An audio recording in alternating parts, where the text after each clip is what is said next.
Ladies and gentlemen, boys and girls, welcome back to another episode of the Marston Moment. Today I'm here with one of the sharpest minds in the game of professional wrestling, one of the key producers into what you see on TV today, none other than TJ Wilson, aka the cornerstone of the Dungeon Legacy. It's good to meet you again, man. Hell yeah, good to see you. One of us didn't get the code, missed the note on the dress code. I'm not sure which one. One of us did. I'm gonna assume I did. It's all good. I had to literally change in the parking lot. I was like, I gotta throw something on real quick. You always look like a pro. I appreciate that, man. Thank you. I'm just going to jump right into it. With WWE now in the streaming era of Netflix and content creation living on forever, does that mean matches are structured a certain way, or how does that really go on about right now? No, I don't. At this moment, I don't really think that anything changed in terms of the structure of a match or designing a match or setting one up. I don't think it's really. I haven't really seen any like big significant changes. I mean, I know obviously now. Okay, there is one slight change is that outside of the United States, everywhere else gets the commercial break.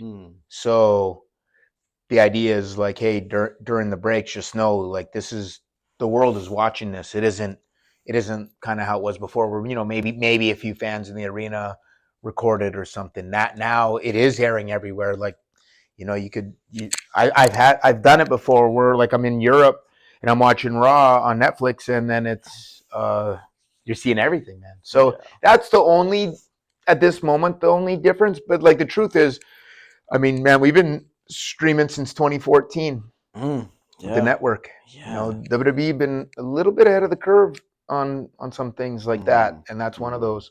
I think so it hasn't really changed anything per se. That's not to say that there won't be changes in the future, because of course this is an ever evolving business, so there will be changes, and we will hopefully roll with the punches. No, absolutely. I think even with Twitter even coming out,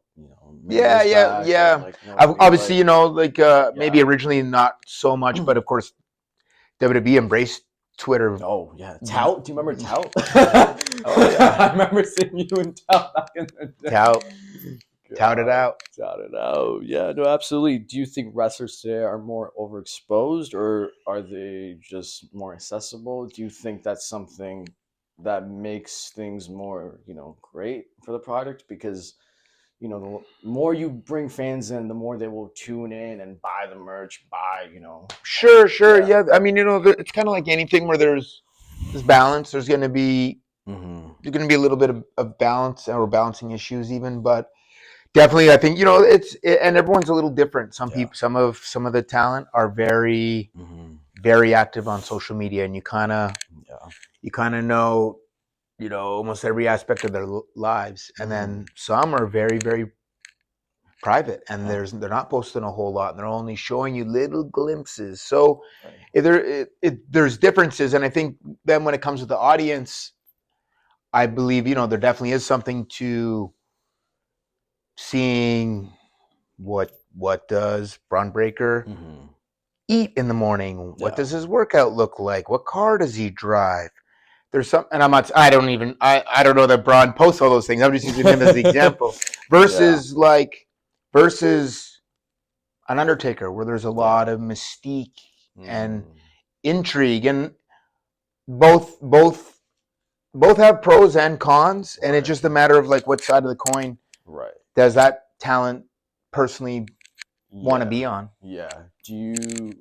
I'm curious to know your whole outlook on this. Like, do you think, because WWE has released a bunch of stuff on Unreal, I watched I think season 1 and 2, and some people agree with the whole aspect of it, some don't. Do you think in the day of wrestling today that like people should take the curtain aside and just kind of open it a little bit? Do you think it should be closed off, like, and kind of gate kept a little bit? I mean, I guess it goes. I mean, depends. I guess what day of the week you asked me this question. I obviously came up very old school, of course. So there's a big part of me that leans towards that, but also, like I said, this is the an ever evolving business, and if we don't evolve, we die. Mm-hmm. So, like for example, like if you love Infinity War or Endgame, you can go on YouTube and you can online and you can find the making of or behind the scenes stuff.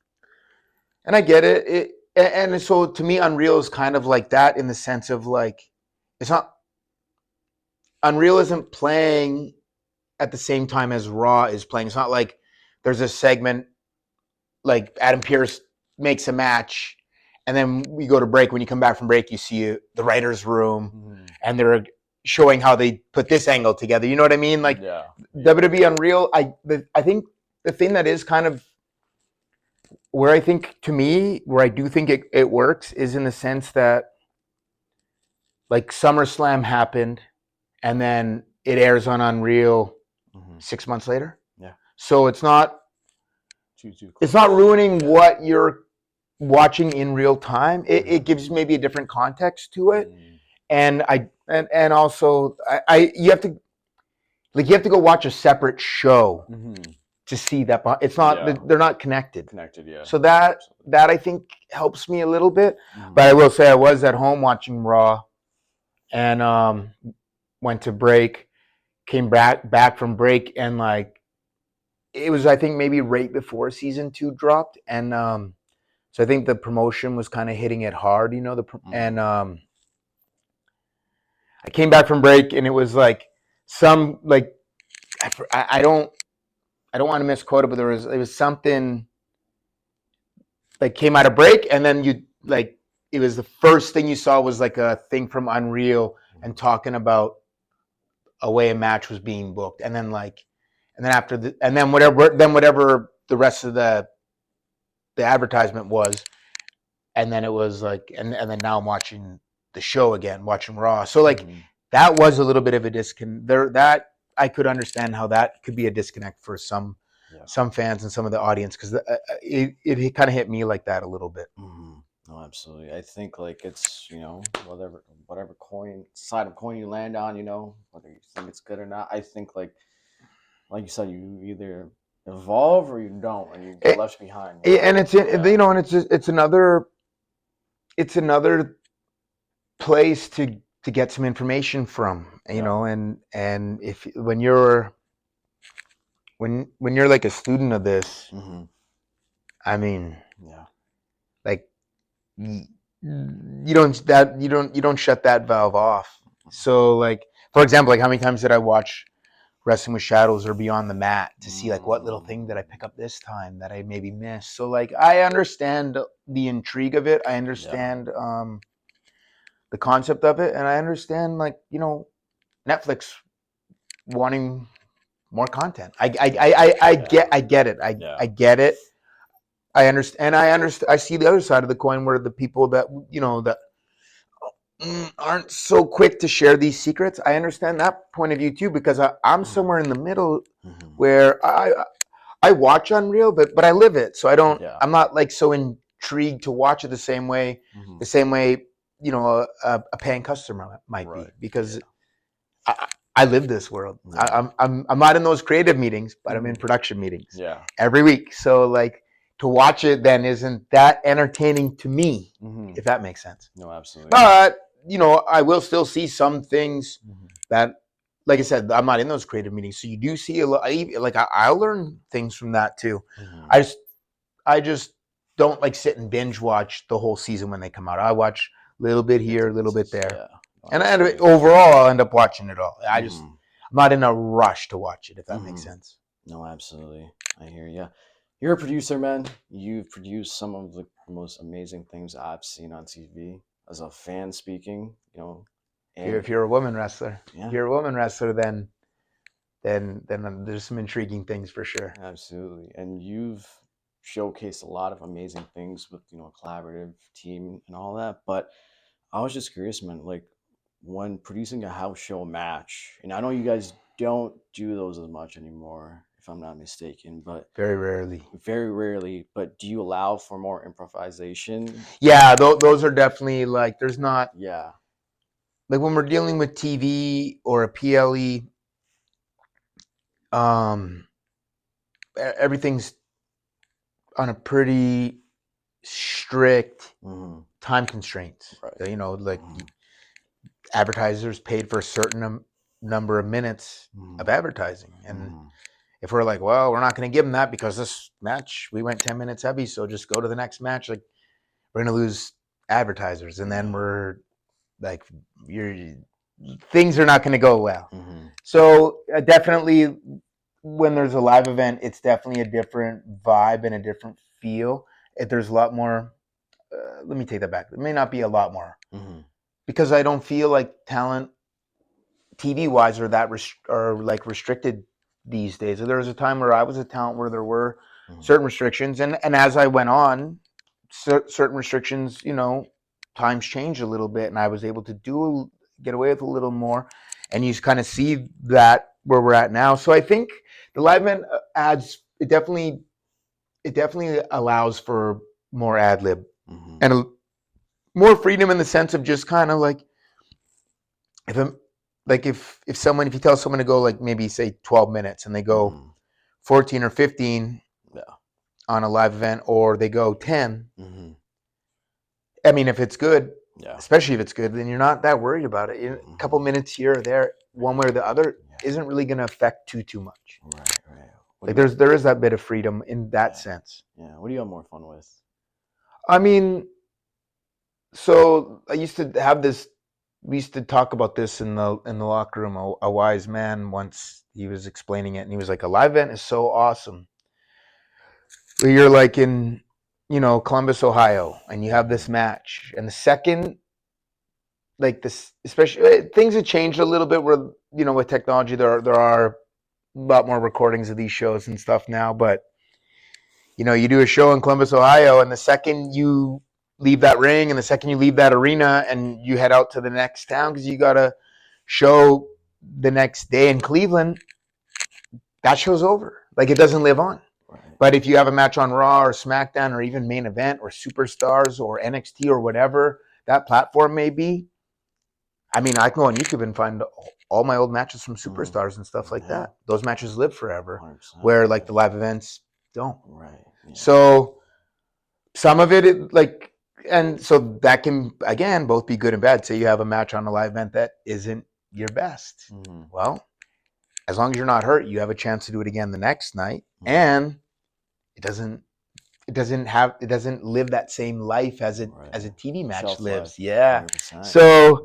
So in that aspect, it's good to quickly forget and move on. But when you're having, like, if you have an awesome match on a live event, it just kind of sucks that like once it turns to like 11:59 midnight, the match is over. That match was yesterday, and you're not going to see it today. It's over.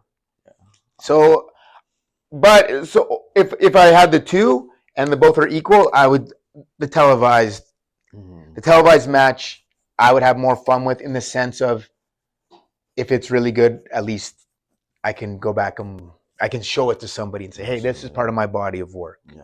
Where a live event is like, I had this one match, you got to just believe me, it was crazy. No, absolutely. I think just getting those reps in and just I mean that aspect of it is, you can't put a dollar amount on that. Is those reps and that old schedule was I mean, your first couple months in WWE on the main roster, you found out if this was for you or not really quickly. Really quick. I mean, you're on the road 5 days a week. Yeah. You're home for 36 hours a week. So like you don't have time for a hobby. Let alone, I mean, you barely have time to go home and do laundry and take it out of the bag, wash it, put it right back in, and you're getting ready to fly out again. So, I mean, so again, there's balance, and there's good and there's pros and cons for everything, but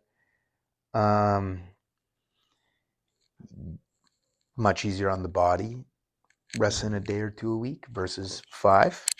But your body also kind of stays calloused when you're working 5 days a week versus 100%. The one where it's like it hurts. It hurts a little. It hurts a lot more. Yeah. So But the experience and the reps and the level people would improve when they're getting those level of reps in, it's exponential, and you almost can't it's remarkable. Yeah, it is. It truly remarkable is a great word for it. It's absolutely remarkable. And so that part's a little bit tricky now. No, I hear you. Like I did a seminar a while ago, and I saw a thing that LA Knight had the most matches in WWE last year. It was 64. Okay.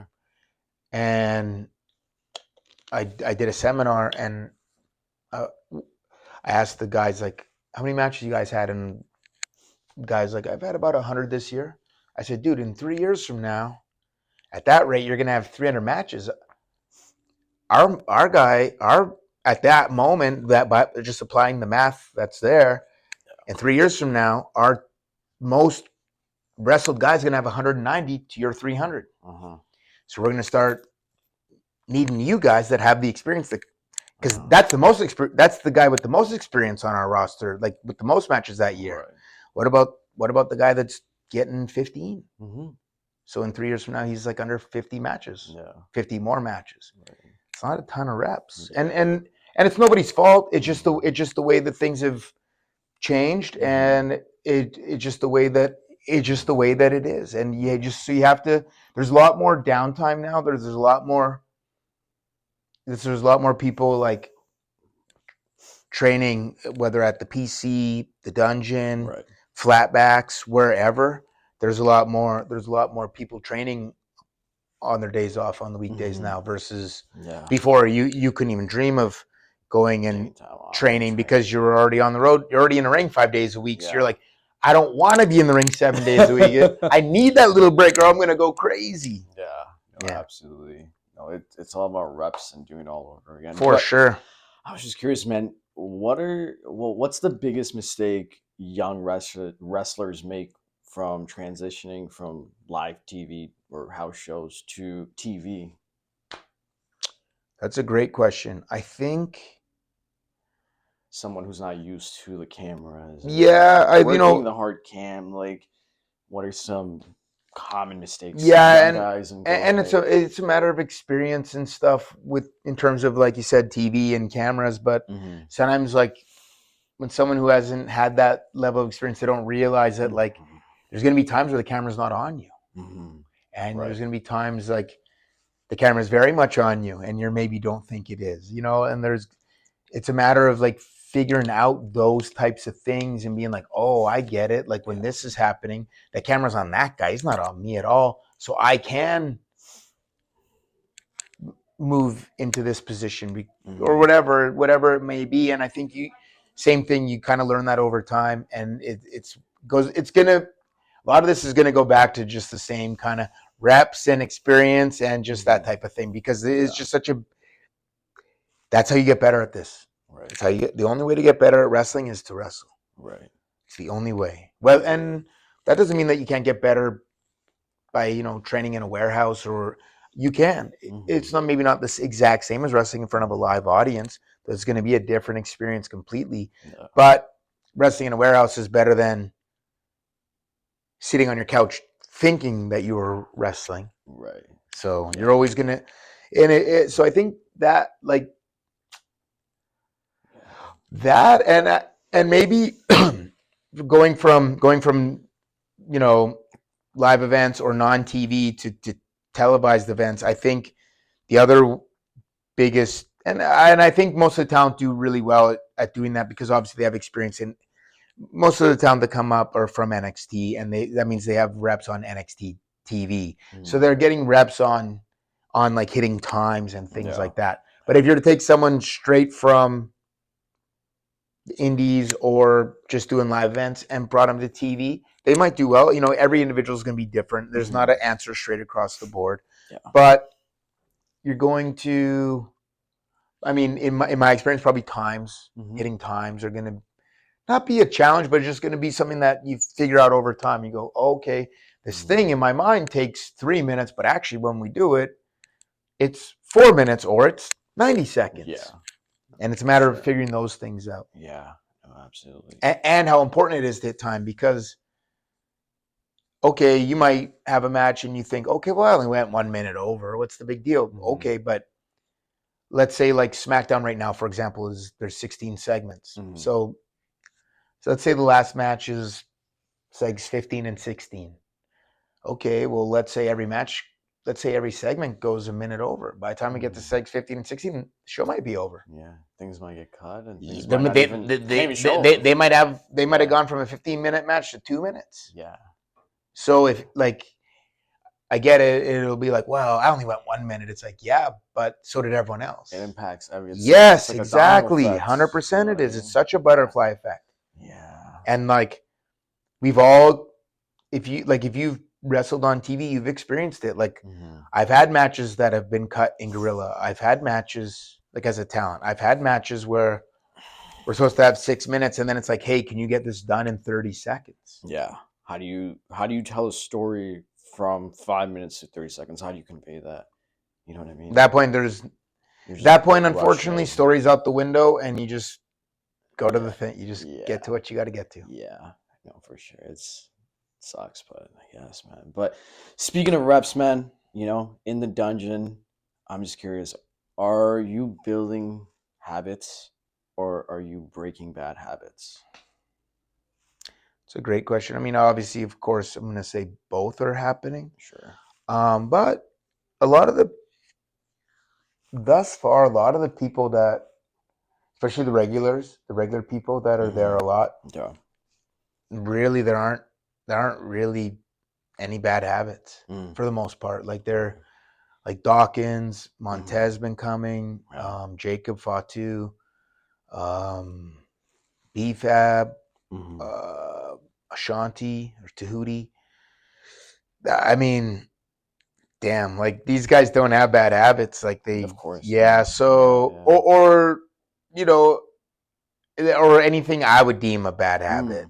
Mm-hmm. Of course, there are guys that have come, and they might have a habit or two, and you just gotta identify it, focus on it, Mm-hmm. and then it'll get corrected. Yeah.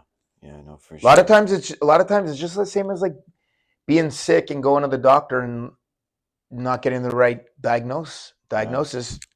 Yeah. It's gonna be hard to clear up that infection when they're treating you for this thing when it's actually this thing and just Right. got diagnosed wrong. Yeah. If you can diagnose what the habit is, Mm-hmm. then you should be able to fix it, correct it. Absolutely. No, I hear you for sure. Do you coach differently knowing TV rewards, moments while the dungeon rewards fundamentals? Yeah, I mean, what we try to do, what we really try to do, probably more than anything, is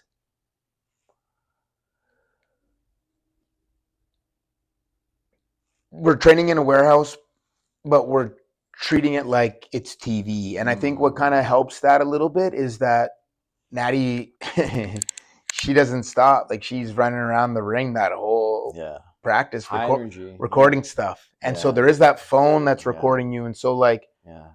Natty becomes like this moving camera and not a hard cam by any means, because that's the definition of hard cam is that it doesn't move. Yeah. But we all know, and everyone that's in the ring knows she's the cameraman. Mm-hmm. So everybody's working towards her, whether she's on their left or she's on their right or wherever she is in that moment. And I think that kind of helps give a little bit of like that working for the camera. Mm-hmm.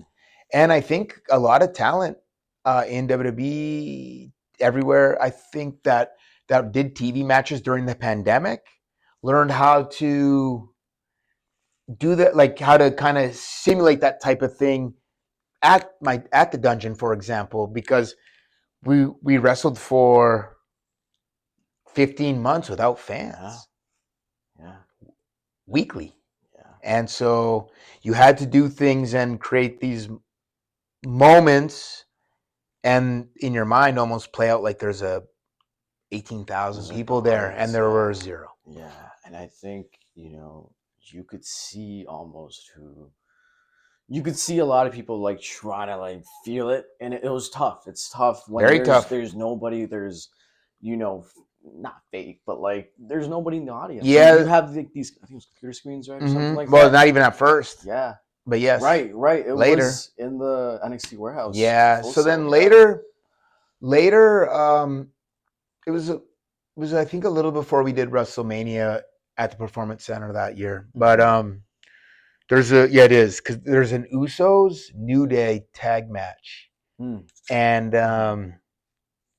like I specifically remember Bailey watching it. But I remember a couple guys, couple girls, because that was kind of the cool thing is like during those times I could like walk out into the tech area and just straight up watch a match. Yeah. Like not quite this far, but maybe this far. Yeah. I could watch the match and not be seen because like if I was on that side of the camera and I'm standing right behind the camera, you can't see me, and I'm right in the tech area. But so there was this match, New Day versus the Usos, and I didn't quite have the right verbiage. I was trying to explain to some of the women what my thought was on how to do these matches during the pandemic, and this is the very beginning of it. And Usos and New Day had a match where it was almost like I equated to almost like a game of like pickup ball in the streets, and a lot of trash talking between the two teams. Right. Because there's not an audience to bounce things off of. You can't yell at the audience or look at the audience. They're gonna give you're not gonna get anything back. There's nobody there. There are empty chairs, or there's just like air. Yeah. So they figured out, like New Day was talking a bit of trash to Usos, and Usos start getting offense. Talking trash to New Day. And then that became the play. And you could almost like literally see these light bulbs going off. And then I'm not saying, oh my God, and that's where she stole it from my enemies. It's just next thing you know, you start seeing Bailey messing with Michael Cole. Because he can hear. First off, she realized in a match, she's like, oh shit. I can hear him talking. Yeah, if I can hear him talking and I'm in the ring, if I say something to him from here, he can hear me too. Yeah. And if I say something to him from here, he's going to have to react to it. So he's going to be talking about me. Yeah. No, absolutely. And that's where Bailey went. And she's smart, man. And a lot of other people. And that, like I said, I give a lot of credit to New Day and Usos. And like Asuka she was like a 10 out of 10 from day one in terms of like wrestling during the pandemic and making her own noise and creating her own kind of atmosphere and energy, because we didn't have the audience to help us out with that part of it. It's a very, very important part that we rely on you guys for. And one half of the puzzle was missing. Yeah, no, absolutely. And I think these certain little nuances really helped like certain characters come to life. For sure. Like Randy was trying to kill everybody again. You know what I mean? Yep. Who else was there? There was Seth doing a program with Samoa Joe, I think, at the time. Yeah, Samoa Joe was on commentary, like just bouncing back and forth, and just it showed more personality. You know what I mean? There was a lot of. It's funny, like obviously, I have a lot of friends that don't want to go. They're like, I'll never go back and watch any of it back, which I understand. But there was a lot of good character development that happened in that time. Like to me, that was a really good time for Dom to get those early reps in with no fans. Right. Yeah. And then who would have expected Dom turns into this? Yeah. No, it's insane. Because like I think I was watching something on like Instagram and I was like, I can't believe that was Dominic Mysterio a couple years ago. Yeah. No facial hair, a comb over. I'm like, who is this guy? Whose man's is this? Yeah. You know what I mean? Dom. Like even Roman too. Like Roman really. Yeah, he really did. He really did. Like, he everything clicked. Yeah. And he figured it out. Yeah. More than figured it out. Yeah. And then I remember being I was like, because Roman turned, like Roman returned and joined Heyman and stuff. And that was like SummerSlam and then 2020. Yeah. Backlash. No, Payback. Yes. I'm sorry. It's the very next week. Yeah. It was Payback. There was like a week and a half. Yeah. And I remember thinking like right away, I was like, oh man, I'm excited to get back in front of fans with this version of Roman. And it's like, You still have to wait. I mean, I know WrestleMania that year, we had to wait almost still another year for full time. Yeah, no, man. But yeah, like Roman really figured it out. Sasha Bailey for were sure. incredible at that time. A lot of people, like I said, Asuka. We had, we just. I'm trying to think. Trying to think who else really. I mean, like I said, Dom got a lot of valuable reps at that time. I mean, you said like Randy kind of showed a different side of things. Yeah. Bliss and the Fiend did a lot of cool stuff during the pandemic that you may not have been able to do normally. Yeah, and got away with too, because like there was a bunch of segments. I remember it's like, I don't know if fans would react to this, while being there. And who else? I think Edge, he would cut down a lot. He would sit down and cut these very serious, like monologue type promos, and it was just like spotlight on him. Yeah. And it's funny, we'll never know. We will never know. But like, what does AJ versus Undertaker look like if WrestleMania just takes place normally? Right.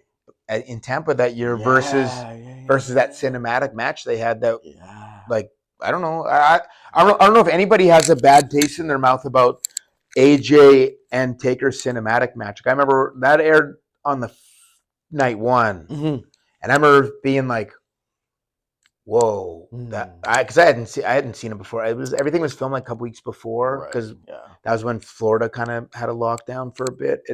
Florida makes its own rules, but so I saw it when it aired live with everybody else, and I was blown away with the production of that match. And I don't know if it's better a regular match at WrestleMania in Tampa that year versus what we got. I mean, maybe it is, but the match we got I thought was pretty incredible, pretty flawless. Yeah, I think for the time, the time period that we were in with the world, the world state that we were in, I think we got the best of what we could get. Yeah, and it was cool to try something different. Yeah, and that was almost like a test run to see more cinematic matches because it's kind of funny. It's almost like how XFL kind of invented that camera that the NFL still uses. Like Lucha Underground kind of invented these. Yeah, the overhead. Yeah, Lucha Underground kind of invented these cinematic matches, and we were like, "Thank you, we'll throw that." Take what you can get, wrestling. Yeah. But going back to the dungeon, how do you separate your work with your students compared to, Natty's work with their students? I'm just curious to know. That's a good question. I mean, because we run practice at the same, like it's a dual thing. We do it at the same time. She leads the charge for sure. I'm the kind of the way we play it is like she's the active coach and I'm like a sergeant almost. And then I'm the guy that like just kind of I oversee things, and at the end of the night I always give a talk, and then Natty closes it out. So she's the boss, and I just kind of follow along.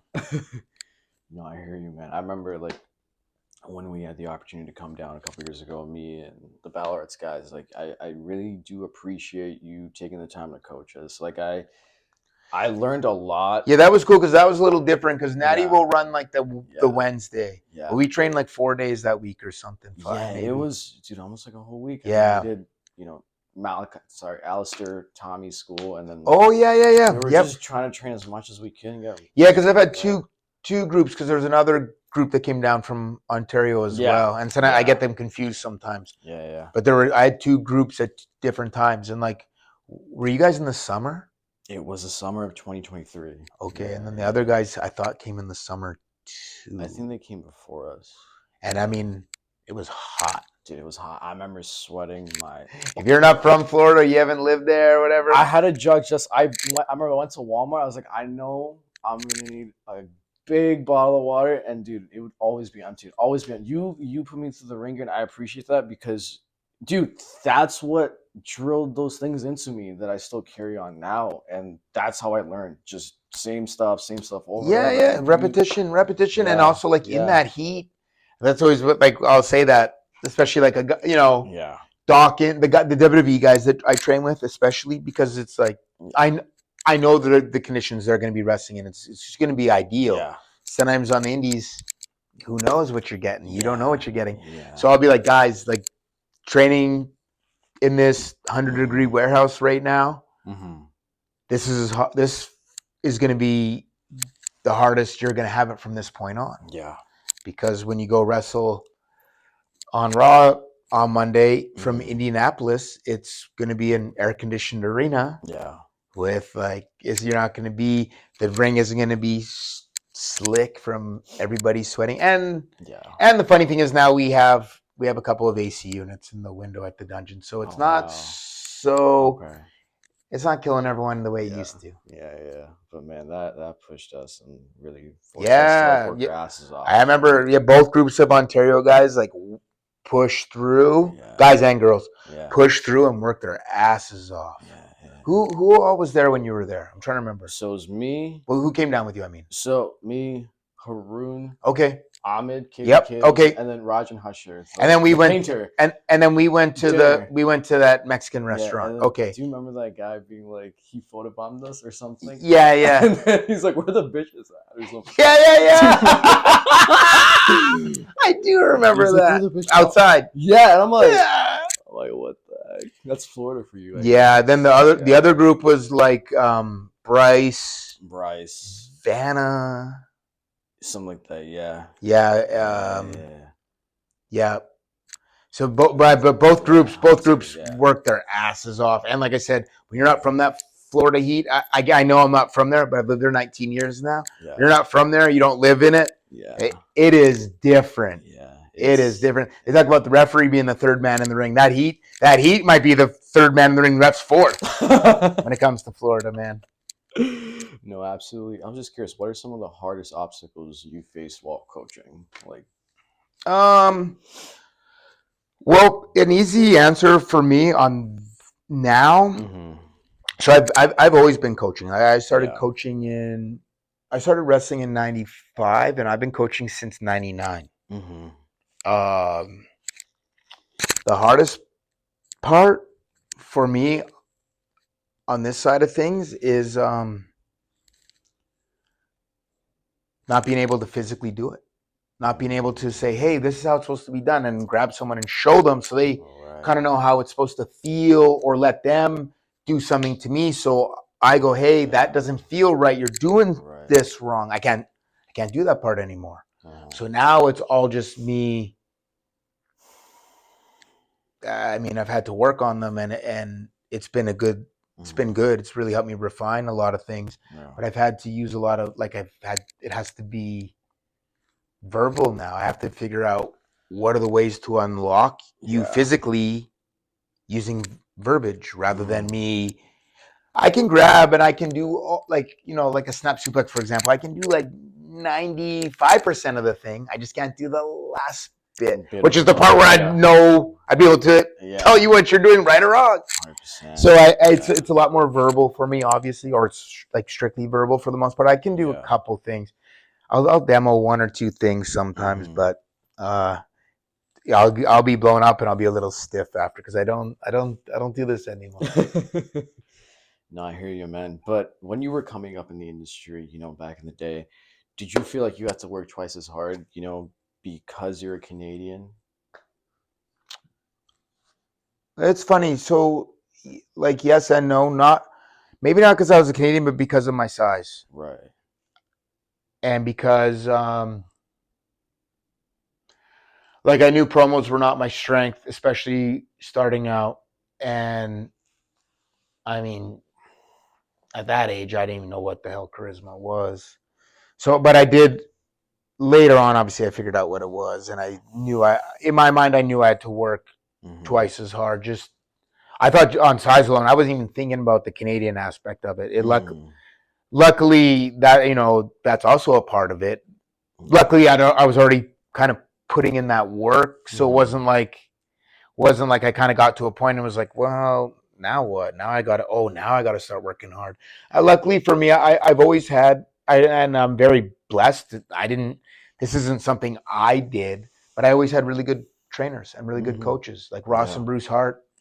They were great. And then they were really, really great and very patient. And then I got to work with Brett, and I got to Yeah. I got to do a little bit with Owen, and I got to do a little bit with Davey, and then Tokyo Joe. So I mean, I've had phenomenal coaches, and then I got signed, and then I was working with like Dr. Tom Pritchard, Steve Kern, Norman Smiley, Billy Kidman, Dusty Rhodes. I've had phenomenal coaches my whole life. Yeah.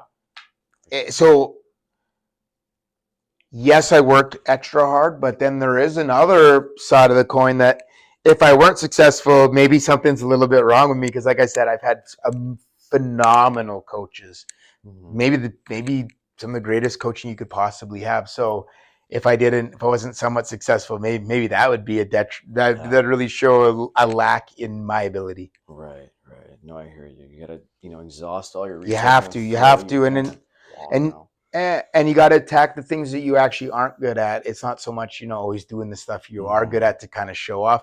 There's a part of us that want to do that, and only that. But the secret is to make yourself uncomfortable and do the stuff you're actually not good at. And it takes everyone's different. It took me a while to realize. I realized it. I just didn't want to attack it. I didn't want to attack promos early, and I should have. And then Steve and Tom helped me, and then once Dusty came, he really helped me a lot, and things started to kind of roll for me a little bit at certain times in my career. But again, thank God I had the best coaches. Absolutely. I think with promos, it's getting all out of your shell almost. And you got to you got to. There's a lot of little things, and everyone's going to be different, but I think a lot of it is, I think a lot of charisma and a lot of things like that. I think your ability to display charisma and these types of things, I believe, comes from confidence. So the more confident I feel, the more I'm going to be able to present what I've got versus not confident. So I'm a little reserved, a little held back, and you're holding your personality back. And that's on me. If ever I talk about it, I'll always take full blame. I never say like I always say, I wish I had attacked it more, but I never say, oh, so-and-so told me not to, so I didn't. That was not the case ever. It was on me, and it's something that I did eventually work on. Yeah, no, for sure. When did you realize producing would be your next calling? I didn't. It wasn't until my injury, and then, Vince kind of got the ball rolling, and we're kind of talking back and forth about what could potentially be next. Like I said, I'd already coached people. Coaching and producing, there's a lot of similarities, but they're also not the same. Right. They're very different. Because one is like over time. Like if I'm a coach at the Performance Center right now, I'm in that building probably 5 times a week, 4 or 5 times a week. And we're working, I'm working with a class, and we're working for a few hours a day. Where as a producer, I might be with that talent for a few hours that day, but the actual match is going to be 10 minutes long. And I'm, it's happening in real time. And then once that match is over, it's over. Where if I'm a coach, once Monday's over, I show up Tuesday and we coach again. Right now, currently I'm on SmackDown. I'll be there Friday. We put the match together. We execute the match, whether it turned out the way we thought or not, or we missed the mark a little bit, or we nailed it. Saturday it's over, and see you guys next Friday. And it just is the way that it works right now. So there's definitely a difference between coaching and producing. Just because you're good at one or not so good at one doesn't mean you're going to be great or not so great at the other. So honestly, I didn't know that I'd be a good producer until I was live in that seat with the headset on. As you've seen on Unreal, you put that headset on, you're talking to the production truck. You're talking to Hunter, Bruce Pritchard, the cameraman. You put that headset on, and it's all of a sudden now you're talking to I'll say 10 other. Mhm. Now I'm talking to 10 people. Yeah. Not all. It's not all conversation. Some of it's just one-way traffic. Like the camera guys aren't talking to me, but they can hear me. Mhm. But like, and maybe some people in the truck aren't really talking back, but they can hear me. I'm communicating with a few people from the truck. But I mean, you put that headset on, and all of a sudden, there's like, there's conversations going on that you're like waiting to get a word in. Yeah. It's a different ball game. You put that on, Yeah. and it's all in real time. And I mean, Mhm. we're dealing with live TV, so things get Yeah. tense. Yeah, no, I bet it's probably a chaotic environment, but I And it's a hear, matter of staying calm. I yeah, that's a little bit of my superpower in terms of working with the women and being in gorilla. uh-huh, Don't get me wrong. There's of course going to be times I'm also a little high strung, hmm, maybe more than just sometimes. But for the most part, when like if the match loses time hmm, or gets extra time or whatever, or we got to make a change on the fly, I'm generally fairly good at staying calm, and I hmm, think yeah, that's really helped me with the women. yeah, no, absolutely. I think staying calm in, a big storm, if something goes wrong, you gotta just stay level-headed And and just it's not easy. I wanna yeah. flip out as much as everyone else does. I just flip it out. That's the Yeah, natural easy instinct, instinct. yeah, yeah, Everyone else going crazy, I'll just go crazy too. yeah, But if I go, then who's gonna be calm? yeah. So you gotta, You gotta be the one just setting the tone, like, yeah. yo, guys, just relax. I'll tell you the first time I realized that was kind of a giant element of my job Hmm. was, so technically it would be the third women's Money in the Bank ladder match because Hmm. they did the one on pay-per-view, Hmm. then they did one 2 weeks later on SmackDown. So Hmm. that's my second day as a producer is their Oh, second ladder match. I have nothing to do with it. I didn't produce any matches for the first couple weeks. You're just kind of like, yeah. I produced a dark match with Sean Spears and Hmm. Eric Rowan, but Hmm. you're not really doing much. Anyway, the next year Money in the Bank, I was a part of a few producers that had the Hmm. women's ladder match, and we were on first. We're in Chicago, funny enough, where we are right now. And I looked. I think there were seven. I think there were seven girls in the match, Hmm. and I looked and I saw seven of the most nervous faces I'd seen in a while. Hmm. And so I was like, okay. Like nerves are good. Of course, Those nerves are good. you want You got to those. channel them a certain way. And so I went up to them and said, "Hey, girls, come here." And I said, "Hey, it's okay to be nervous." I said, "I understand." I said, "If you guys mess up every single thing we have planned and you guys don't get hurt," I said, "then I don't care. Hmm. If you get hurt, I'm gonna then there's a problem Hmm. because I don't want you to get hurt. Obviously, I don't want you to feel this pain I've had. I don't want you to get hurt. But if you mess everything up and you're totally okay, it's fine because we could do it again. I Hmm. don't care." Yeah. And I said, "Look," I said, "Hey, girls, no matter what happens tonight, no matter what happens tonight, all of you walk out to the ring and you all break your ankles on your entrance. As long as somebody puts up a ladder and climbs up and grabs that briefcase," I said, "tonight will be in the top three women's Money in the Bank ladder matches of all time." And I remember Charlotte, she like looked, she said, "TJ, this is only the third one." I said, "Exactly." I Hmm. said, "In 25 years, no matter what happens tonight, this one will be in the top 25. Yeah, and they'll still be talking And about it. the girls all laughed because they're like, "You're right. This is only the third one. So no matter what, at the very worst, it's going to be the third best ladder match. Yeah, And the exactly. next year might drop to fourth, and the next Right. year might drop to fifth." Yeah. And that was kind of the moment they kind of needed to alleviate Hmm. a little bit of that pressure or channel it in the right direction. And then Hmm. it was literally in that moment I was like, I think I've kind of realized what my role is in this position, Hmm. especially working with the women. It's staying calm and just Hmm. when things are going crazy, keeping them focused and heading in the right direction. And to their credit, like and they're good at doing that for me too, and they're incredible. So I mean, I can't say enough good things about.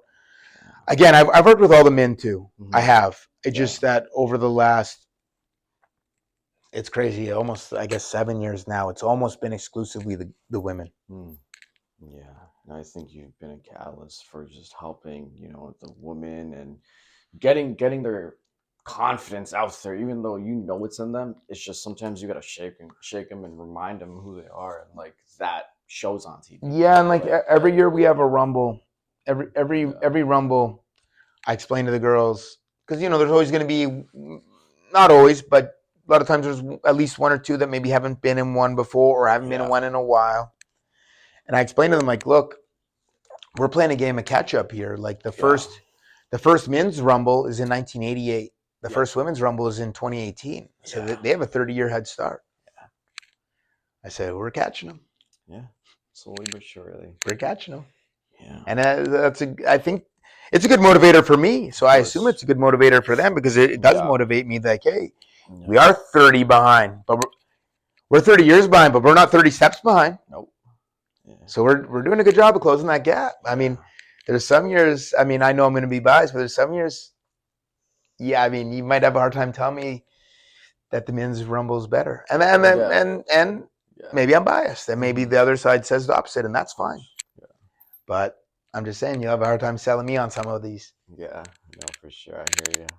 I think you can see it, even when fans are reacting and everything. Most of them will be like, "Oh, the woman really killed it this year." And back and forth, but that's what makes wrestling fun. That's kind of the cool competition. It's cool that it's at that level. Like, you might not have thought that 25 years ago. Like, Yeah, the woman. What match is better tonight, the men's match or the women's match? 25 years ago, I don't know that you're not walking away from a show thinking that. Yeah, no, for sure. Occasionally, there would be a Trish Victoria match or a Trish Lita match. There would Trish Molly Holly. There would be some of those, but they were very rare. They're a lot more common now. Different era, different time, but for sure. And then they help pave a lot of this, and they were doing the best they could to push things along. The revolution maybe wasn't quite ready for them yet. No, absolutely. I think they've really paved the way, and that's why you've seen some of them come. That's where Molly's a great producer, or like Trish and Lita have come back and done a great job because they would have fit in this era. Yeah, exactly. They were in the era they were in, and then they like I said, they set a trail. They started a trail that now, just due to time and the company and the women that we've had over the last 10 years, 11 years, they've really blazed that trail. They blazed it wide open. Like it's a whole new trail now. Broke the door down. For sure. Oh my God. And generation, dude, it's insane. Sol Ruka's coming up, all these girls, and it's holy crap. Yeah, like look at the stuff she can do. Yeah. And it's crazy because, dude, I never thought a human being could do stuff like that. Like, holy crap. Yeah. Yeah, it's insane. I want to take it back a bit. No problem. December 2025, John Cena retired. And I think I was on Instagram like around that time. He popped by the dungeon. I'm just curious, what was it like having John Cena come in and train your students? How was that for you guys? It was nuts. No, I bet. He came and he it's funny, he had dinner plans. So he came and he spoke, and I think he was late for dinner. So I hope I didn't get him in too much, or I didn't. I hope he didn't get himself in too much trouble with Shay, his wife. But no, man, that was incredible. He had texted Natty a week or two before, and then said, "Hey, I can come. I'd like to come this date." Okay, I mean, you're John Cena. You come any date you want, but yes. And then I remember Natty was so funny because, like, I know John. I've known John this whole time I've been in WWE. I remember, like, he came and I wrestled him when FCW was just a warehouse, when we didn't have, like, there were cans and stuff. We didn't even have chairs, man. We sat on wood planks. Yeah. And, like, we weren't running shows out of that arena yet. Like, we were still almost a year away from that. He was coming back, I think, from his pec, maybe his neck. Royal Rumble 2008 when he returns.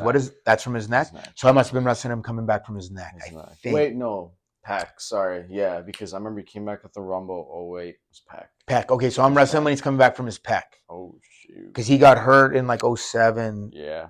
And like so around the end of 07. Yeah. yeah, and I'm wrestling him there. Yeah. And Wow. we have a match. So anyway, and and then he's always just shot so straight with me, and he's like he's said things to me where I'm like, oh, I think he's wrong.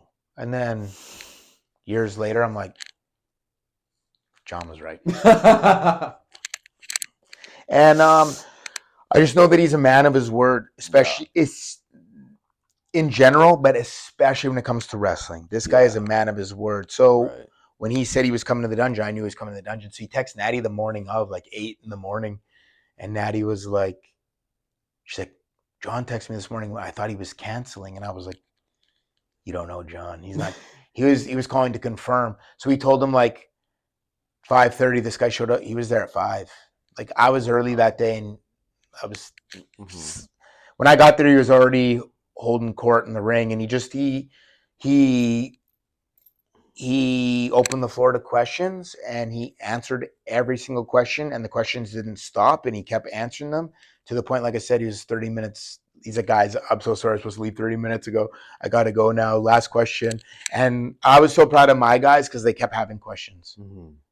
If they'd stop having questions, and I would understand sometimes it can be a little tricky when you're kind of put on the spot to ask questions. You're like, oh, yeah. You're like, you think of the 20 questions later. You're like, why didn't I ask this? But no, my guys, everyone there, I call them my guys, but everyone there did an amazing job of that. And I mean, it was incredible. It was so incredible to have John come there and, man, I mean, like, pour out his secrets. He was holding nothing back. Yeah. And then, I mean, that he's special. He's special. He's 101, John Cena. Yeah, never be another one, man. It's crazy. I'm just curious, if you don't mind sharing, what were some of the things he touched base on? Like, was he criticizing mindset more, or was he more heavily focused into mechanics, like just the way he operates? He was just answering questions. Whatever that question took him was kind of where he was going, and he just at the time, it's funny. I remember, like, for example, Ilya was there that day, and Ilya was U.S. champion at the time. Yeah. And so, like, this is what I said. This is what I said to the guys after Cena left at the end of the practice. But Cena said something about, like, he was talking about, like, finding that why. Yeah. In a match, what's the why? And man, like, that's so. Here's the thing. So he said to Ilya, he's like, me against you. He's like, and he started almost going into like a promo and started talking about basically that Ilya was doing a version of the U.S. Open Challenge, but you took my version and you're doing it a little differently, and he spun it and made up a why. He said on the fly. Then later when he left and I was talking, I said, hey guys, I spoke, Natty spoke. Then I said, look, I'm going to leave you guys all with this for the night. And the truth is, we may never know the answer. I said, here's the thing. What Cena said tonight against Ilya, was that on the fly? That's how his brain works? Or is Cena going home at night and being like, okay, this guy's U.S. champion, this guy's doing that, this guy's doing this guy's that, this guy's coming up, this guy's heading out. I'm going to have a promo for all of them. I don't know. Yeah.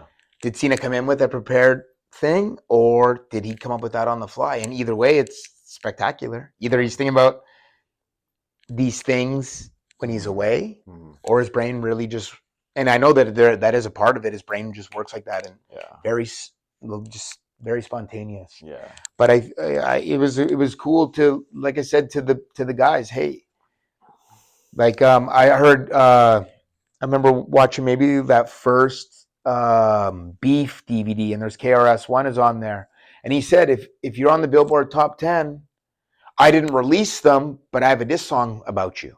He said every month or week, whatever, I see that Billboard Top 10.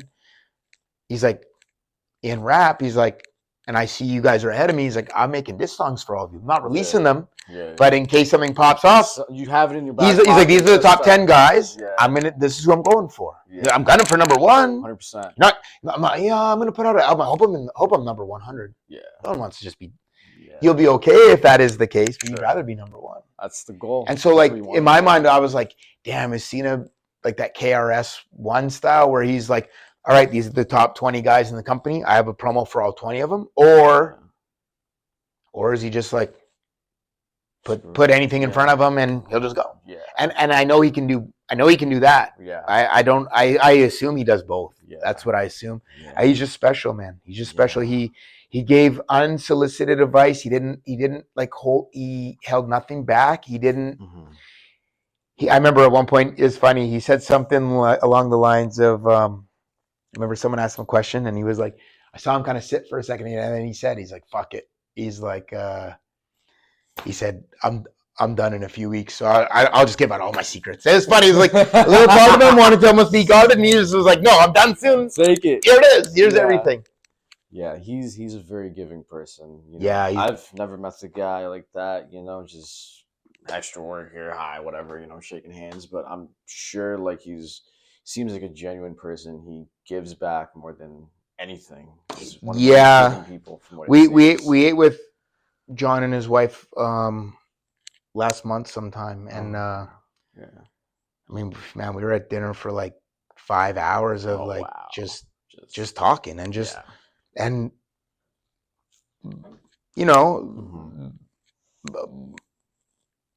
99.999% of that conversation was wrestling. Yeah. What else are we gonna talk about? Like I've been in wrestling for 30 years. Yeah. He's been, funny enough, maybe not quite as long, but he's obviously just a wildly different, like 25 years of WWE or whatever. So that's a different experience in itself, let alone top guy for 20 years. Yeah. 100%. Unheard of. Yeah. Unheard of. Hulk wasn't a top guy in WWE for 20 years. No, he wasn't. Austin. Brett wasn't. Austin wasn't. Not Rock. Shawn, not really. No. Shawn would be one of the closer ones, and it's still not quite. Still not Hunter maybe kind of close. Yeah. But you're right, because there was like a chart of it somewhere, and John, you're right, John's been doing this longer than everybody else. And it's crazy because you can see the grind, and just weekly TV, you can see the promos and the work, his body of work speaks for itself. Yeah. And I watch this guy in live events. Like I'm on those live events with this guy. I mean, not for all of his career. Yeah. But from 2009 to 2015, I'm on loops with this guy every week, and I watch him. Yeah. And he'd always be at the monitor watching every match from start to finish. This guy every time, man. Every time I can never say anything bad about this guy. Not even half critical. There's no point. Wow. There's no point. No, absolutely. He's a man. Yeah, sure. He really. Yeah, I'm so sorry to just keep on. Oh, you're good. I promise. Almost done. A couple more questions. You're good. I can't get long-winded and go on these. I know. I feel like we can talk for hours, man. Like if it's about wrestling, unfortunately, I just can carry on. Just your knowledge of wrestling. You're like a wrestling encyclopedia, dude. Like you just have it, and I love whenever I get the chance to pick your brain. I always appreciate your time. Just. Oh, my pleasure. My pleasure. Yeah. Going back to the dungeon real quick, Brody Lee Jr. What's it like training him? It's incredible. It's really insane. He reminds me so much of Harry at that age, so much. Okay. The difference is when Harry was that age.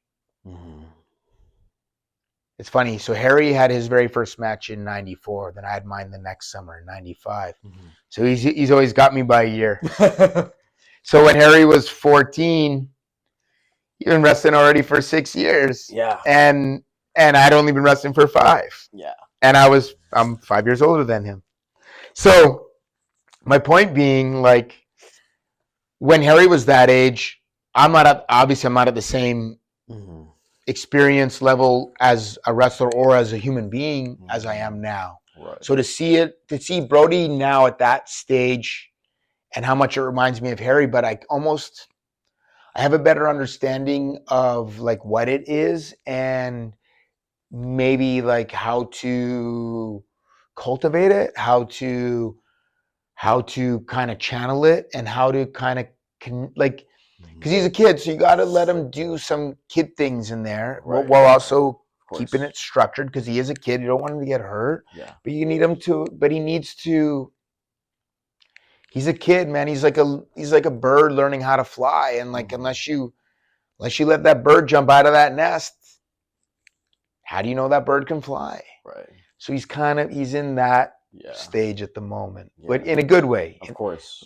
He wants to find out what that limit is, and he kind of pushes towards it, and then Natty might pull him back a little bit, or I might, or whatever. Or Cody is very very hands-on in everything Brody does, and man, it's an experience, and like I said, he does remind me so much of Harry, and in the good sense of that, obviously, is that it's not like this isn't foreign to me. And I started when I was 15.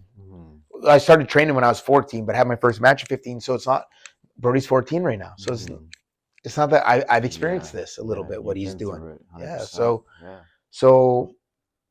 I've experienced it. And then I've also, like I said, watched Harry, who's younger than me. Right. And I got to keep an eye on him when we were from the time he's 8 years old.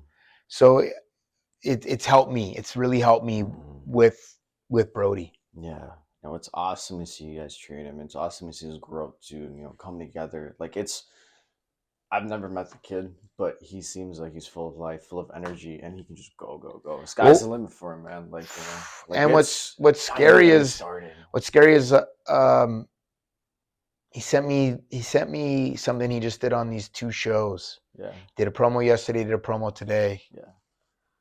And I'm like, well, I don't really like the fact.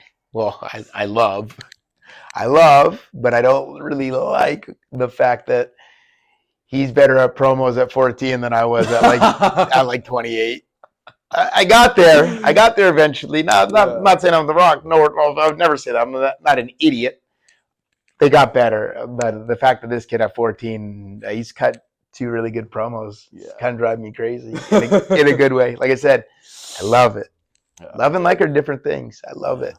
Yeah, no, and of course I do like it. But it's so awesome to see because it's so dope, dude. Because the fact that he's like good at the promo aspect is hilarious, because especially as a kid, he's really focused on the in-ring, but he knows that that's very important too. Yeah. And he understands that aspect of it. Yeah, I think even as a kid, like your imagination is just going wild. So I can't imagine being a kid right now and just cutting all of these kinds of crazy promos and just getting into it. Yeah, and like I said, it's like confidence. I remember one of the first times we did promos in the dungeon, and I must have been 16 or so, and I just remember being like terrified. Who are you putting promos in front of? No, I mean, there's nobody. They had a camera, and we would cut just promos on. Like, no, Ross and Bruce were running it. Okay. And so then I remember they had it was like, okay, you cut a promo on TJ, then TJ cuts a promo on you, and so that was kind of what it was, and no real direction or anything. Just you're the heel, you're the baby face. You just kind of make it up. Yeah, I just remember being like, in that moment being like, oh, I really need to work on this. Yeah. And I also remember thinking, I'm really terrified to work on this. So I'm just gonna really work on this wrestling part. Yeah. A whole lot. Yeah. It'd be like if you're a bodybuilder and you have weak triceps, you're like, I know how to fix this. I'll do biceps 3 times a week. And you're like, well, your biceps keep growing, but your triceps aren't. You're like, yeah, but look how big my arms are. That was me. Like, hey, I'm gonna keep wrestling. Like, no, you figure that part out. Let's work. Oh no, I'm gonna really figure it out. I'm gonna make the wrestling so good. You're not even worried about this whole promo part of things. That's actually it's the wrong mentality. It really is. But it's scary to go outside that comfort zone. Yeah, no, absolutely, man. I hear you. Just gotta step out of it and do what you can. Yeah. 2 last questions, man. I'm so sorry. No, you're good. You're good. I was just curious, being a wrestler myself and doing this for almost not even 2 minutes, I want to learn as much as I can with the connections I've built over the years and the relationships. I'm just curious, what makes a match feel big, even if the moves aren't? Like, can you do something simple and get over it compared to you doing something crazy and like, you know what I mean? Like, Oh yeah, 1,000,000%. yeah, I I mean, I don't remember the last time I saw Steve Austin, The Rock, Roman do a moonsault. right, true, true. So like, Yeah, I think it's Triple H. I don't yeah, know that he jumped off the top rope. yeah, yeah, Shawn Michaels did. yeah, yeah, Bret Hart didn't really. yeah. Okay. So I don't.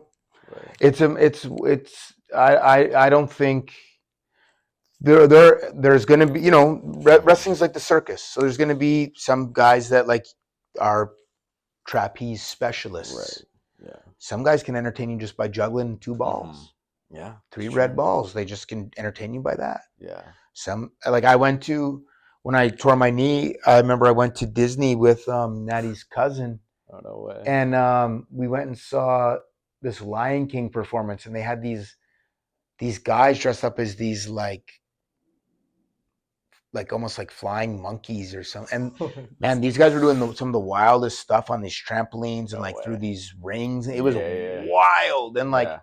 like that entertained me. But like, there might be someone there that might be entertained, but they like the clowns better. Right. They like the elephants better. Mm-hmm. That's wrestling. Yeah. I think for sure you can. I think it's about, to me, and I know it's like beaten to death right now in this. Everything's so tribal and everything like that. But the truth is, like, I will always believe that storytelling beats everything. Right. Yeah. No, for sure. What separates a good match from a WrestleMania level match, though? I mean, part of that becomes the hype Mm-hmm. and the magnitude of. I mean, the magnitude, but the magnitude of the stakes, what's at stake, the magnitude of, is this, what's the size of the audience? Like, to me, that's a big thing. Mm-hmm. Like, if you're wrestling in front of, and there's nothing wrong with this, but if you're wrestling in front of, if it's an arena of, it's hard to compare a match that's in front of 8,000 people to a match that's in front of 80,000. Right. How do you compare the two? Like, to me, like, that's such a vast difference. Like 8 and 12,000 is at least similar. Yeah. 8 and even 14, 15, it's like close, that's half almost. Still similar. Yeah. But like wrestling in front of 10,000 people or 40,000 people is not the same. Right. It's a different magnitude. Yeah. So I can't compare the two the same. It becomes apples and oranges a little bit. So I think certain things like that, like if you see a WrestleMania match and it's cooking, you feel it when you see the 40,000, the 50, 60, whatever that number is, you see them reacting. And there, there's nothing wrong with, like, tonight, 18, 19,000, nothing wrong with getting all those people to respond too. It's phenomenal. Yeah. Phenomenal. Absolutely. But it's not quite, it's still a different magnitude when it's a giant stadium and it's WrestleMania and it's become its own thing. Like, certain channels the other day, and I saw that ESPN was showing the Rumble. Oh. ESPN showed the Rumble on Sunday. Oh, wow. Yeah, on ESPN 1, like the main, showed the Rumble a couple weeks later, obviously, but like showed it. It was a Sunday afternoon, just playing on ESPN. Yeah. So how many people watch that Rumble that have maybe never seen a Royal Rumble before, or haven't seen one in 20 years? Yeah. Who knows? The possibilities are endless.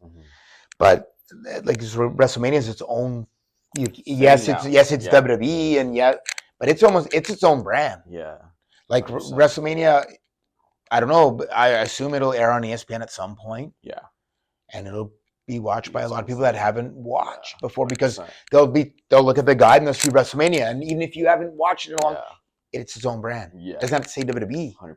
WrestleMania, it's WWE, but it's its own thing.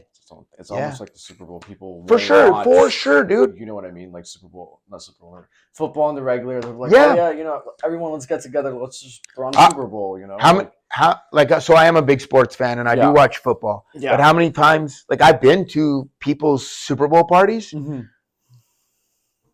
where way more than half the people there don't watch football. They're there to watch the halftime show and just to kind of see the spectacle and the commercials. And it's just a spectacle. Super Bowl is a spectacle from beginning to end. Like this year, Natty flew out for Raw. So Natty and her mom, Natty's mom and I watched the Super Bowl together, like just the two of us. Just hanging out.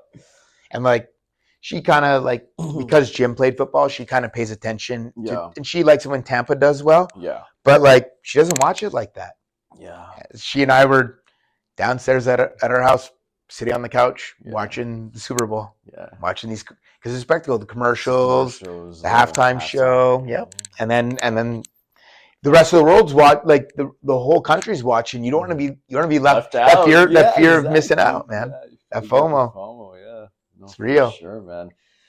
One last question, man. No if problem. You could produce one dream match with anyone in history, who would it be? I'm just curious. I don't think I've ever asked you that. So. No, you definitely have not. I've never been asked that. Really? Wow. Damn. All right. Anyone. Any one person? Or anyone? Any two people. It could be a tag match. It could be any kind of match. I mean, it would have been so interesting to produce Hulk Hogan. Really? A Hulk match and just see how does he break this thing up? Because, I mean, he definitely has a different way, man. Like his Steve Austin be another one, obviously. Like I've been fortunate enough. I've worked with Roman. I've worked with Brock and Cena and Randy and Hunter, and I mean Prime Sean would have been very interesting to see. Yeah. Good or bad. But either way, an experience. Great. I'm gonna say it would have been really interesting to produce, and I know it was done differently back then, but Rock versus Hogan. Ooh, okay. Just because, where would I sit? Like when we're putting it together, would I think in my mind, oh, this crowd's gonna cheer Hulk tonight? We're kind of doing things backwards, laying this out, but we'll fix it when it's happening live, or I don't know, man. I don't know. It's so weird to say, like, because I'll tell you this, like going into that WrestleMania, like I just remember I went with Harry and his mom when we were watching it at this guy's house, and I don't really know what I was expecting. I guess I was expecting just to kind of see this kind of like larger than life match. But I was not expecting that. I was not expecting that the audience, in a positive way, kind of took over the match and made it what they wanted it. And like they weren't chanting for someone who's not in that match. Right. They had a version in their mind that Hulk was the good guy. Yeah. That's what they grew up on, right? And Hulk was going to be the good guy that night. Yeah. Yeah. Not to say, not even if you watch it back, it's not even so much that Rock's the bad guy. No. He just is doing his stuff to the guy who's definitely the good guy that night. Yeah. People wanted the red and yellow Hogan. They didn't even want. He came out to what, NWO, right? Yep. Yeah. It's in Montreal. 2 days later, he has like that 5 minute, 8 minute or something standing ovation. Oh, yeah. It's insane. Yeah, dude. Canada just wanted the Hulkster. Yeah. And man, it would have been really interesting to produce that and just to knowing what I know now and the way we do things now, and I know it wasn't what it was. I know it's different. It would have been so awesome to just be hearing like what they're saying on headset and what the truck's saying, and it would have been so interesting to be a part of that. It just would have been so interesting. Yeah, I really hope that this generation of just WWE sees something big as that. I really hope, and we get to see something like that as fans too, because that was a really special time, dude. 2002, right? So Yeah. yeah, that was the year I was born, dude. Okay. Yeah, yeah. So They're doing it for you. Fucking 2 months old. Yeah. Yeah, Toronto. Here's another funny thing. Like sometimes like there are these big matches. Yeah. Like I almost don't want to produce. Mm. I want to watch as a fan. If I produce it, then I kind of know everything that's happening, and I'm a part of it all, which is awesome. But like for example, Cena's last match, like I'm really glad I wasn't the producer on that, and I got to watch it and enjoy it.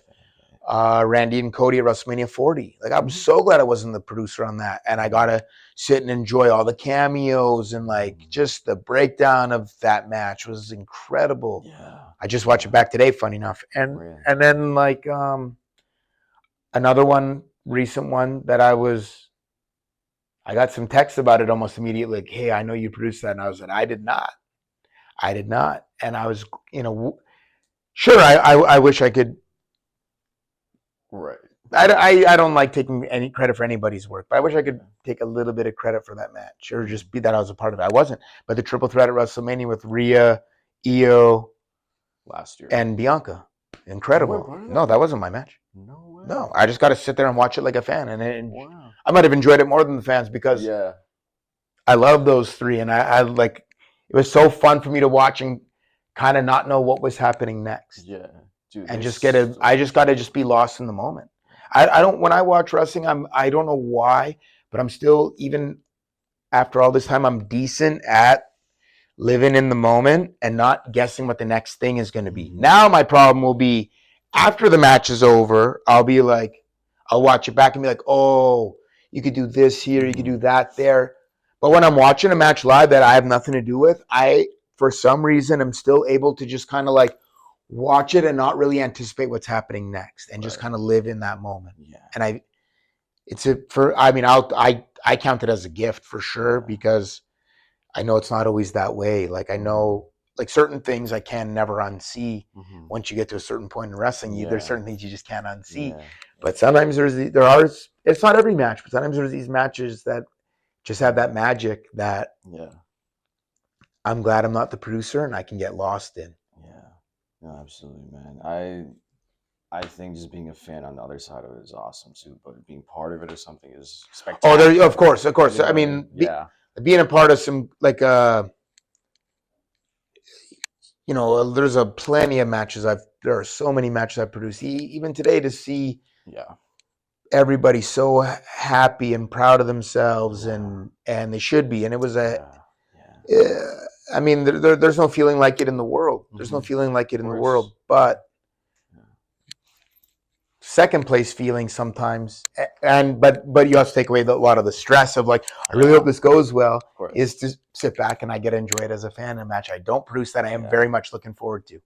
Like I remember being I wasn't at that show, but I remember being so excited for AJ versus Cody last year. I just remember being like, with the time differences on early in the day, and I was like, man, I'm so excited to watch this match right now.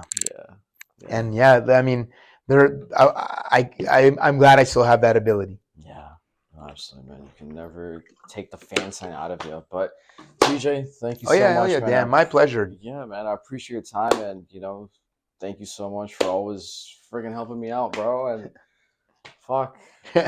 I'm so sorry this is so late. That's all good. But yeah, TJ, it's been a pleasure, man. My pleasure. I appreciate my pleasure you. Always. And I just want to put it out there, like, you guys, Natty, and Cam, and Ariel, and I know I'm missing names, but you guys fucking helped the fuck out of me back in Florida, and I would love to come back. I'm just throwing it out there. Yeah. I know it's invited. Yeah. We'll figure it out. I would really. I like those little summers, those little like those weeks, like the week in the summer. They're good for me too. Yeah, man. Like definitely. Good for Cam. So I like it. Yeah. I think we were trying to arrange one last year, but just didn't quite happen. Yeah, it's just falling out. But yeah. I'm always open to it. Yeah, like a group of guys coming down. Yeah, seriously, like stuff like that always helps, and I'm very grateful for Natty and you guys to be giving back to the industry, because it's very rare, stuff like that happening now, because like wrestling schools are expensive. They're very expensive. And it's tough to have access to this knowledge in what he plays. Yeah, and I think what makes ours very cool is, like you said, it's invite only. Yeah. So like, not everyone can come. Even if you have it $1 billion, it doesn't guarantee you can come train. Yeah. I mean, $1 billion, you're probably going to get in, but yeah. but it's not a guarantee. It's not a guarantee. Yeah. But like Natty's a current talent who's been on the main roster for 18 years. Yeah. Uninterrupted. Yeah. She's never been let go. There are times where maybe you haven't seen her on TV for little bits, but she's never just had time off, or she's been injured like once in those 18 years, and it was for 3 weeks with her ankle. I remember the surgeon said he could not believe how fast she healed. So like, she's Wolverine. Yeah, and then I'm a current producer, and I've been on this side now for 9 years in June, and so like, Natty's a current talent. I'm a current producer. We have combined in the fall. I've been in WWE for 20 years. Wow, congrats, man. And then Natty got signed just after that. So like, we're combined like 38 years of WWE experience. Wow. Damn. So and that's not to ring our own bell, or I'm just saying. So that's what gives the dungeon a little bit of a different experience, is that it is invite only, and then the information you're getting is current information. I'm not saying, hey, when I wrestled in WWE 30 years ago, this is how it was, kid. Like, it's and there's not, and there's nothing wrong with it. 100%. Someone's got to share with you their experience. If that's their only reference, that's the reference. Yeah. My reference is currently refresh. Like, you pull down, it keeps refreshing. Like, right. I just did Elimination Chamber. Mm-hmm. Next week, I have SmackDown in Portland. Yeah. You keep pull down, and it'll keep refreshing. I'll keep having another show under my belt, and another show under my belt, another match under my belt, another production meeting under my belt, another pitch and finish under my, and it's just all, that's like we said earlier, we've said this whole time, I'll beat it to death, is reps. I'm getting reps on this side of things too. Mm-hmm. Again, I have been doing this for under 10 years. Yeah. I wrestled for like almost exactly 20 years. I got hurt June 1st, 2015, and my first match July 23rd, 1995. Man. So just shy of 20 years. Like about 7 weeks shy. Mm. Mm. But I've only been doing this for half that, not even yet. Yeah. So in my mind, I'm going to keep improving, and I'm going to get better. Yeah. It's only up from here, man. Yeah, it's only better. Just keep it moving. Yeah, keep it pushing. Then as long as you're moving forward, even if it's the littlest steps, it's the right direction. Yeah, you guys have this saying like 1%. 1% better. Yeah. Fuck, I use that. It's real, because like, it's not realistic to go, oh, I'm gonna be twice as good tomorrow. Yeah, you can't. That's 100% better. That's a lot. It's a lot. So then when you don't make that, you let yourself down a little bit, and like, say you aim for 100% and you only hit 50. It's still, imagine you got 50% better at something overnight. That'd be incredible. That'd be like, imagine if you can run a 20-second 100-meter when you wake up. Now that's down to 10 seconds. You're like in Olympic level just by going to sleep that night. Yeah. It's not possible. It's not realistic. It's not, but that 1% might be. Adds up. That 1% might be. Yeah. That might be doable today. Yeah. And then you're gonna go, I did that thing. Mm-hmm. Today, I accomplished that. Oh, I can accomplish that again tomorrow. Yeah. And now that confidence, and now that ball starts rolling. You roll a snowball down a hill, what happens? It keeps expanding and growing and getting bigger and bigger and stronger. Mm-hmm. Same thing. Yeah. It's the same thing. Yeah. The snowball doesn't get 100% bigger after that first rotation. Mm. It's as it keeps rolling down that hill. Yeah. Then it turns to a bigger. Yes. Yeah. It's not after that first 360 to 360 degrees. Yeah. That might add 0.5%. No, not even. Yeah. It's as it keeps going. It's no different. Bad days, good days, no matter what. Yeah. We all have bad days. It's gonna happen. Yeah. I've had bad days as a producer. Mm-hmm.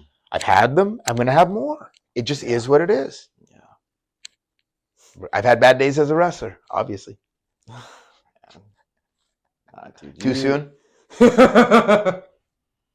No, but I'm glad that you found another outlet to put your passion into, even when it's not performing. You're still It's funny. Michael Hayes had this talk with me yesterday because he just Really? finished Natty's book, and he literally had this talk with me yesterday. Wow. Yeah. He said it's so great you found this. Yeah. He's like, you're so good at this. He said, and he's funny. He gave me a very nice compliment. He said something like, I'm paraphrasing, but he said something like I have a higher standing in this than I did as a wrestler. And he said to me, he said, which may not be fair. And I appreciated that little part that he threw my way of saying like, hey, like give it. That's him kind of saying he felt I'm maybe a little underutilized or whatever, whatever that is. I'm not looking for that.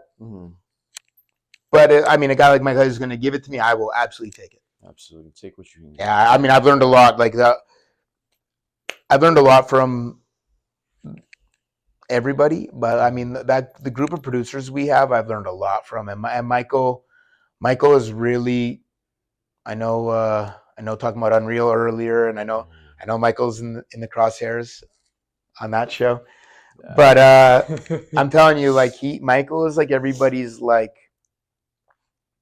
uncle in WWE, where he's been here a while now, and he's very secure in his position, and he's in the role where he helps all of us out and gives us all advice, us as in producers and us as in talent. He's floating around helping everybody, and yeah, man. I mean, I have learned a lot from him. I've learned a lot from Michael.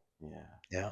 Absolutely, it's cool to have these mentors. Michael, like we have a good Jamie Noble. Yeah. We just and the producers prior like Arn and Dean and Mike Rotundo, Fit Finley. Those guys were all awesome, and they've kind of again blazed that path for like us now as producers. And Michael's still here. Yeah, he's still here. He's still here, and he's incredible. He really is, and all of like the group of guys we have now, like Jason Jordan and Petey, Davari, Ken Doan, Nick Aldis, Adam Pierce, Bobby Roode, of course. We have Jamie Noble, Molly, and try not to forget anybody. We just have an awesome group. Like every production meeting I come into, I'm never like, oh, this is gonna suck. I'm like, I like these people, man. I like these people. Like Abyss. Yeah. Somebody here's if there's a day like I don't have an idea, these guys will. Yeah.